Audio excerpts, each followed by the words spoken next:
Hi welcome to అర్నాస్ veg kitchen. ఆరోగ్యానికి ఎంతో మేలు చేసే మునగాకుతో ఈరోజు ఫ్రైని చూపిస్తున్నాను. ఇది చపాతీ రోటీలోకే కాదు అన్నంలో కూడా చాలా టేస్టీగా ఉంటుంది. మరి ఇంకెందుకు ఆలస్యము, స్టార్ట్ చేసేద్దాము. ఇందుకోసము ముందుగా మునగాకును తీసుకొని కాడలను తీసేసి ఆకులను మాత్రం గిల్లుకోవాలి. మునగాకు ఫ్రెష్గా ఉంటే త్వరగా ఉడుకుతుంది. ఆకులను మొత్తం సపరేట్ చేసిన తర్వాత వీటిని వాష్ చేసి పక్కన ఉంచుకోవాలి. స్టవ్ మీద ఒక పాన్ ని పెట్టి 1 టేబుల్ స్పూన్ వరకు ఆయిల్ ని వేసుకోవాలి.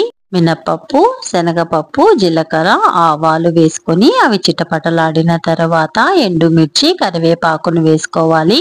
అవి కూడా వేగిన తర్వాత పొడుగా కట్ చేసుకున్న ఉల్లిపాయ ముక్కలను 1 కప్పు వరకు వేసుకొని వేయించుకోవాలి. ఉల్లిపాయలు కాస్త వేగిన తర్వాత కారానికి సరిపడా పచ్చిమిర్చిలను కట్ చేసుకొని వేసుకొని వేపుకోవాలి. ఇవి కూడా వేగిన తర్వాత ఇందులోనికి కడిగి పక్కన పెట్టుకున్న మునగాకును వేసుకోవాలి. 15 నిమిషాల పాటు నానబెట్టుకున్న 1 కప్పు పెసరపప్పును ఇందులోనికి వేసుకోవాలి.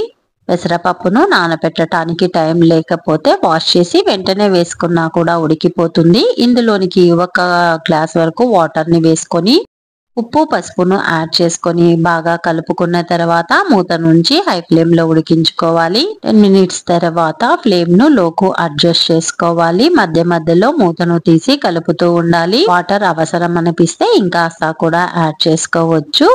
ఆకు, పెసరపప్పు 2 ఉడికిపోయిన తర్వాత ఇందులోనికి 1 కప్పు వరకు తురుముకున్న పచ్చి కొబ్బరిను వేసుకోవాలి. ఒకసారి ఇలా ట్రై చేసి చూడండి. చేదైతే అస్సలు ఉండదు. మరలా ఇలాగే చేసుకోవాలనిపిస్తుంది. అంత టేస్టీగా ఉంటుంది.